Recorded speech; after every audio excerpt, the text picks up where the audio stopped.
Are you a traveler who got a speeding ticket in Latvia? Are you debating if you should pay it off? You are going to learn why not to pay off a speeding ticket from Latvia coming up next.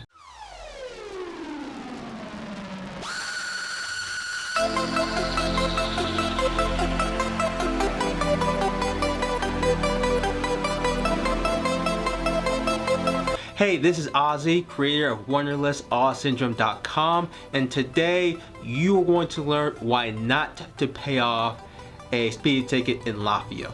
Before we get into the subject at hand, I want to thank my mother-in-law for going to Finland and talking to her friends who often travels to Latvia and providing this information.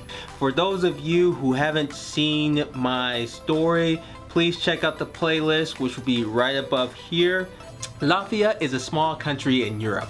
It sits right next door to Russia, Estonia, and Lithuania. If you are planning to rent a car with these nearby neighbors and you're going to travel into Latvia, don't be surprised that you might get a ticket in the mail. That ticket might be a speeding ticket, which you might freak out what to do and not have any idea what to do, but I'm going to tell you that you don't have to freak out and panic. And I am going to tell you why you shouldn't. On top of that, I'm going to tell you 4 reasons why you should not worry about that ticket and you should move on with your life.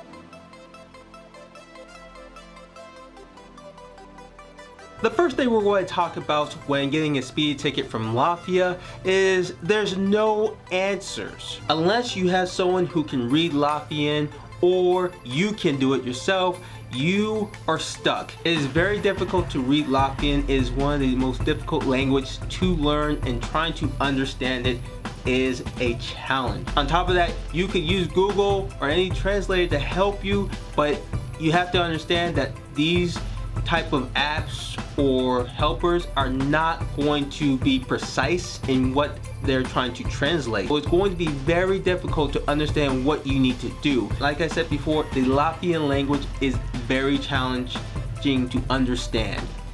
Even if you manage to translate it as best as you can, there is no way to pay for it. There's no websites, there's no numbers to call to make the payment, and it's just very difficult.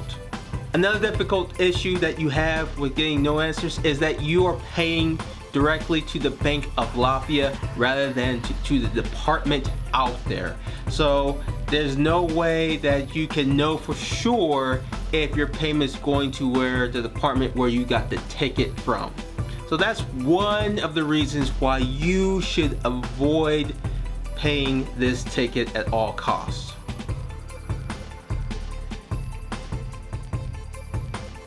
The second thing we're going to talk about is no paying. When you're trying to pay for a Latvian ticket, you have no way of knowing if it will get there. If you try to use your bank like I tried to use, you have to pay extra fees with the risk of not knowing that if it will make it to its destination and it will clear your name. Now, some of you might be saying, well, what about using other third-party transactions such as Western Union? I'm here to tell you that that's just like the banks. They are very difficult to use. They need the account number, which you do get on your speeding ticket, but it won't be specific enough to say that they can make the transaction when you try to apply this. And I'm telling you right now, you're going to be pulling out your hairs. So listen to me when I tell you that this is the second reason why it's not worth paying the ticket.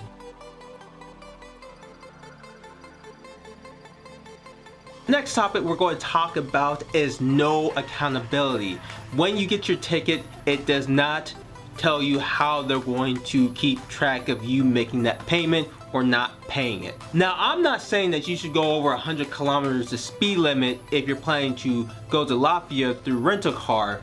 You should follow the laws, you should follow the rules, but if you're going over 3 kilometers per hour, which is about 1.1 miles an hour, it's pretty crazy that you get a ticket for that. There's really no way of the government to keep track of tourists who come in the country and drive through there to get you to pay the ticket.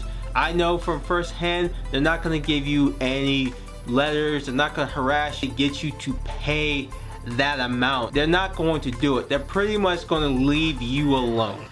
Now, if you're really worried of how is it going to affect me with going to Europe, I'm telling you firsthand that it will not.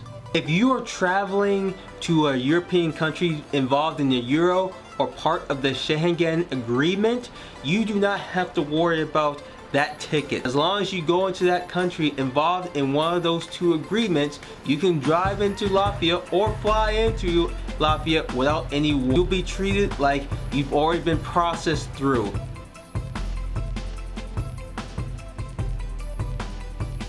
The last and final thing on why you shouldn't pay a speeding ticket from Latvia is because there's no help. When you look at your ticket, you'll realize that there's no numbers and no websites to help you figure out how to pay this ticket. Even if there were, you would find it very difficult because unless you know how to talk in Latvian, you're going to have a challenge of trying to figure out where to pay, how to pay it. Even if you call the embassy like I did and try to figure out how to get help in paying this ticket, you're going to find out immediately that even the representatives from Latvia who are in your country, they don't even know how to help you pay for it. To me, that's saying a lot. That's saying a lot because representatives from Latvia can't help you. That means it's something new and they haven't figured out the way of helping people to pay their fees. My mother-in-law told me that many Estonians just don't make the payments because they know it's unenforceable. The Latvian government cannot go over to Estonia and demand that these people pay back their fines. If you like this video, hit like, subscribe, also share this video, especially if someone's been to Latvia and they rented a car and they got a speeding ticket in the mail. Let them know that they shouldn't freak out. They don't have to pay for it. They don't have to worry about it. Just shred that ticket because there's no way of paying it back directly to where you got the ticket. Follow me on my social media pages, which would be posted down in the description box below. And at the end of this video, check out my playlist. I have a variety of playlists that will help you in certain trips. So remember, the voyage is contagious. I'll be seeing you later. Peace.